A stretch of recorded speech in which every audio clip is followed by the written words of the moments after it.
O profeta Elias foi um dos homens mais conhecidos da Bíblia, citado tanto no Antigo Testamento quanto no Novo. A história de Elias possui um papel muito ativo na narrativa bíblica. Neste estudo, conheceremos tudo o que a Bíblia nos diz acerca de quem foi Elias. A história de Elias. O profeta Elias viveu no século IX a.C., durante os reinados de Acabe e Acasias, no Reino do Norte. Lembrando que, em sua época, o povo de Israel havia se dividido em dois reinos. Judá era o reino do sul, com capital em Jerusalém, e Israel era o reino do norte, com capital em Samaria. A Bíblia não revela nada sobre a vida pessoal e familiar do profeta Elias. Sabemos apenas que ele era um tisbita que morava na terra de Gileade, a leste do rio Jordão.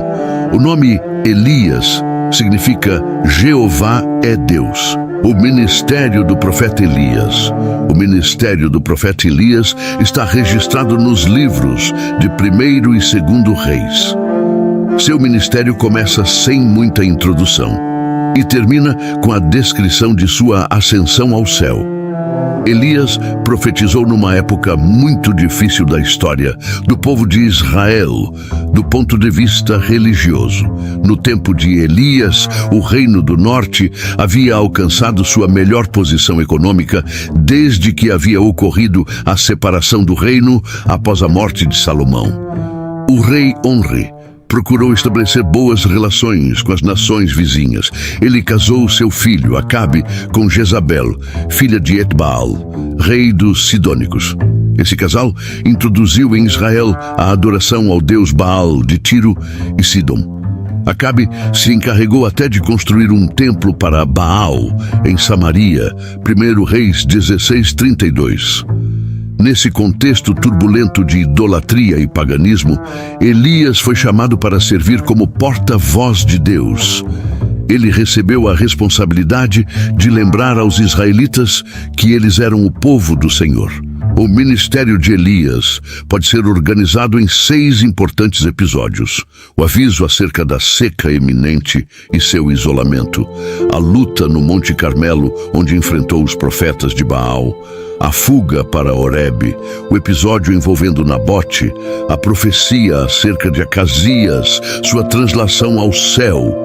A seguir, conheceremos os detalhes mais importantes de cada um destes 6 episódios que marcaram o ministério do profeta Elias. Elias profetiza uma grande seca.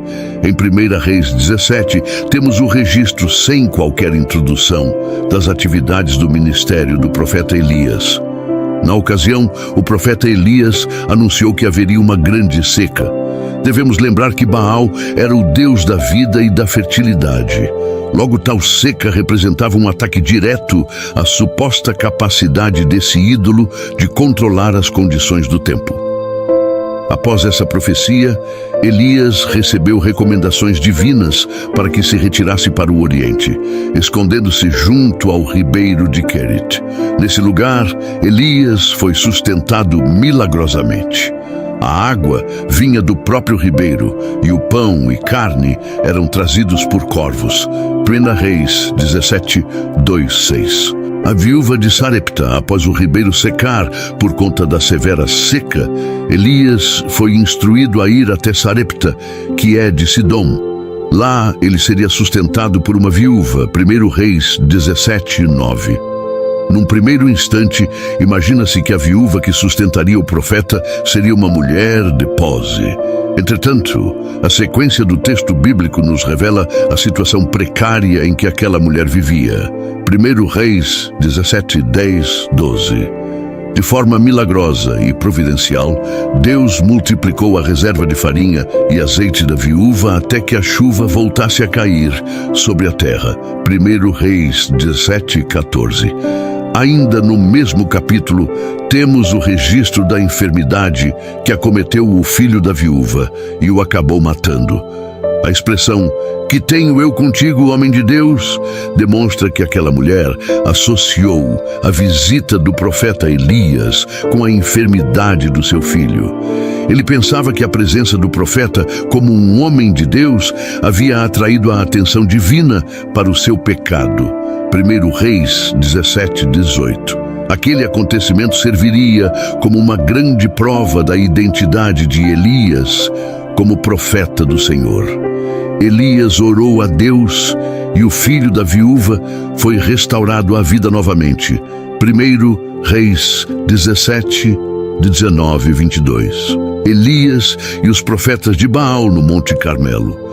Durante o período da seca profetizada por Elias, a fome castigou Samaria. Nesse período, Jezabel mandou matar os profetas do Senhor.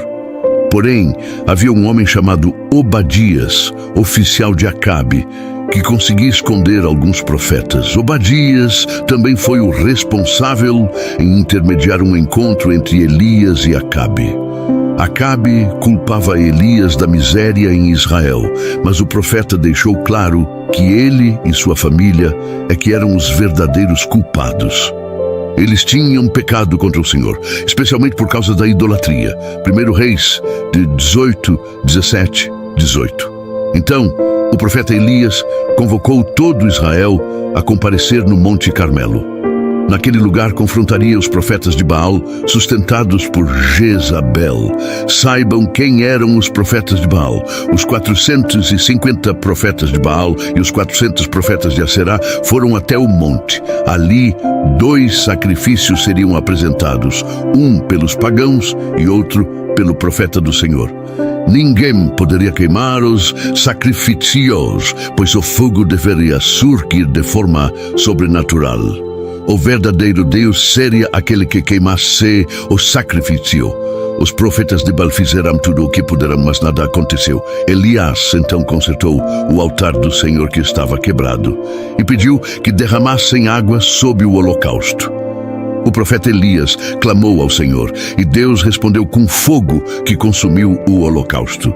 1 Reis 18, 23, 38. Todo o povo de Israel reconheceu que Jeová é Deus.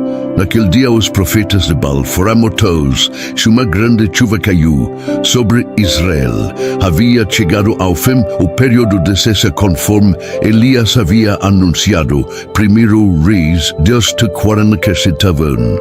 Nesse episódio também encontramos mais uma demonstração do poder de Deus na vida do profeta Elias.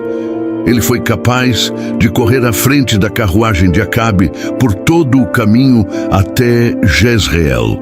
Isto representava uma distância de 30 a 35 quilômetros do local onde estavam. A fuga para Horeb. Após ser ameaçado por Jezabel, Elias fugiu em direção ao sul.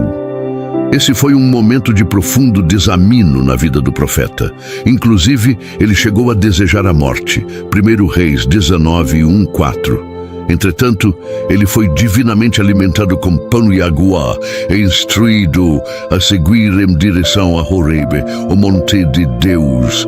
A caminhada durou 40 dias e 40 noites, e o profeta foi sustentado apenas pela refeição que havia comido. O monte Horeb foi o local onde o Deus da aliança de Moisés se fizera conhecido. Isto indica que a volta de um profeta leal a Deus àquele lugar era muito significativa. No Monte Horeb, Deus deu nova visão e novas instruções ao profeta Elias.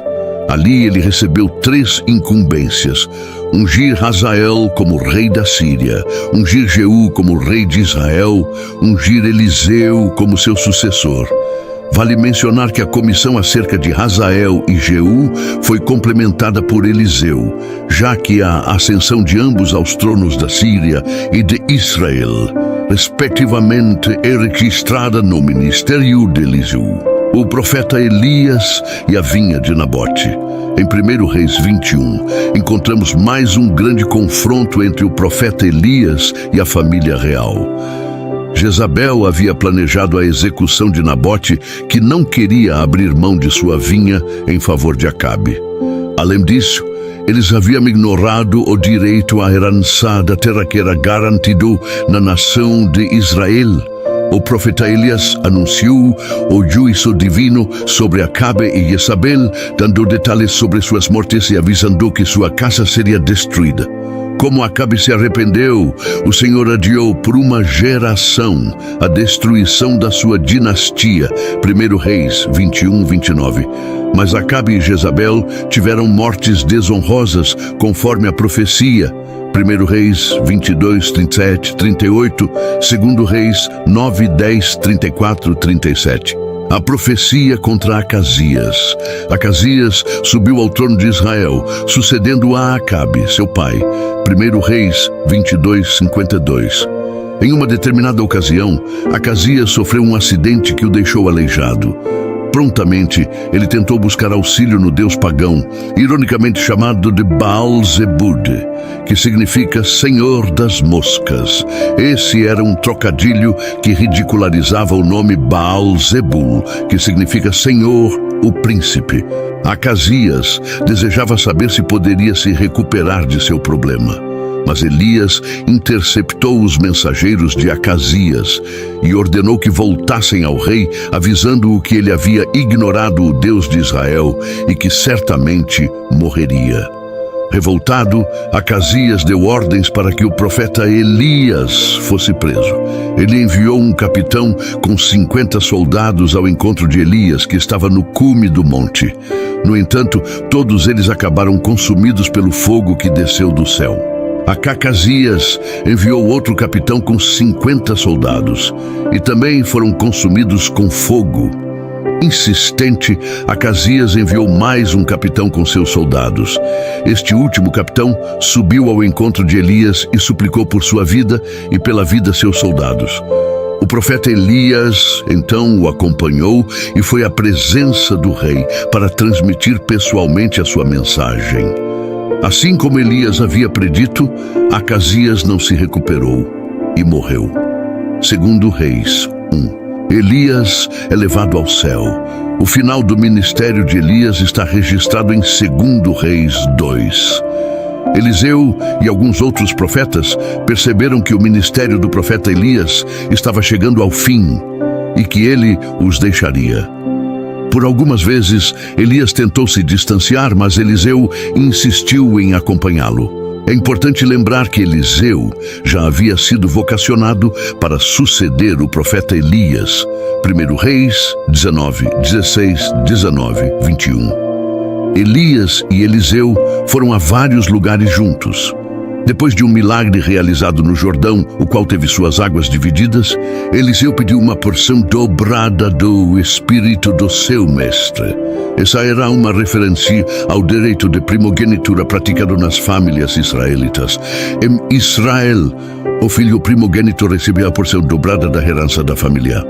Além disso, ele tinha o direito de suceder o patriarca da casa. Gênesis 25, 31, Deuteronômio 21, 17. Em outras palavras, Eliseu estava desejando se tornar o principal herdeiro espiritual de Elias. Ele não queria ser exatamente 2 vezes mais poderoso do que o profeta, como muitas pessoas imaginam. Eliseu fez um pedido muito ousado. Elias lhe respondeu que não cabia a ele, e sim a Deus, decidir se o pedido de Eliseu seria atendido. A sequência do texto bíblico nos informa que a concessão desse pedido de Eliseu foi garantida. Eliseu viu Elias ascender ao céu em um rodamuinho escoltado num carro de fogo com cavalos de fogo.